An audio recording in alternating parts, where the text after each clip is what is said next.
Hallelujah, praise the Lord. ஆண்டவராகிய இயேசு கிறிஸ்து நாமத்தினாலே உங்களை வாழ்த்துகிறேன். கர்த்தர் உங்களை ஆசீர்வதிப்பார். இன்றைய நாள் மெய்ப்பனின் சத்தம். நம்ம ஒரு தேவனுடைய மனுஷனை குறித்து பார்க்கலாம். E.M. பவுண்ட்ஸ் அவரை குறித்து கேள்விப்பட்டிருக்கலாம். அமெரிக்க தேசத்தை சார்ந்தவர். அமெரிக்க தேசத்தில் மிசௌரி என்கிற ஒரு ஸ்டேட்டு, அதில் வாழ்ந்து வந்தவர். சின்ன வயசுலேருந்தே கர்த்தருக்குள்ள நல்ல பக்தியான ஒரு வாழ்க்கை வாழ்ந்தார். தேவ சமூகத்தில் அதிக நேரம் ஜெபிக்கிறவர், விசுவாசம் உள்ள ஒரு மகனாக தான் எழுப்பினார். அப்புறம் அவர் ஆண்டவருக்குள்ள நாளுக்கு நாள் வளர தன்னுடைய கல்லூரி படிப்பெல்லாம் முடிச்சதுக்கப்புறம் ஒரு 20 வயதில் தேவனுடைய அழைப்பின் பிரகாரம் ஊழியத்தில் கால வச்சார். நிறைய இடங்களில் கர்த்தருடைய வார்த்தை பிரசங்கிக்க ஆரம்பித்தார். அவர் மெத்தடிஸ்ட் என்கிற ஒரு ஸ்தாபனத்தினுடைய ஒரு போதகராக அமர்ந்தார். நீங்கள் பார்த்தீங்கன்னா அவருக்கு பெரிய சர்ச்சாக கட்டணும் ஆசை. அதை விட ஆசை என்னன்னா, உள்ளத்தில் கிறிஸ்துவின் சபை வளரணும் விரும்பினார். கிறிஸ்துவுக்கு ஆழமாக, கிறிஸ்துவின் அன்பை ஆழமாக அறியணும், தேவனை நெருங்கணும்னு விரும்பினார். இதனால அவர் மிகுந்த ஜெப வாஞ்சி உள்ளவராக இருந்தார். வேத வசனத்தை ரொம்ப போதிக்க விரும்பினார். அவர் காலை மாலை 2 வேளையும் ஜெபம் நடத்த விரும்பினார். ஜெபம் நடத்தினார், வசனத்தை பேசினார். மக்கள் ஜெப வாழ்க்கை நிறைய மாற்றத்துக்குள்ளே வந்தாங்க. மக்கள் பயங்கர சேஞ்ச் ஆனாங்க. நிறைய மக்கள் தேடி வர ஆரம்பித்தாங்க. ஆண்டவருக்குள்ளே வளர்ந்தாங்க. பலன் இப்படியே இருக்கும்போது திடீரென்று அமெரிக்க உள்நாட்டு போர் நடந்துச்சு. இந்த உள்நாட்டு போரில் இவரையும் என்ன பண்ணிட்டாங்க, அரெஸ்ட் பண்ணிட்டாங்க.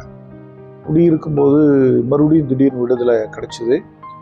வாரந்தோறும் பல மணி நேரம் ஜெபிக்கிற ஜெபக்கூடங்கள் ஏற்படும். அங்கங்கே ப்ரேயர் டவர்ஸ், இப்போ இருக்கிற ப்ரேயர் டவர்ஸ் இல்லை, நல்ல ஜெபிக்கிற ப்ரேயர் டவர்ஸை ஏற்படுத்தின, அங்கங்கே ஏற்படுத்தின.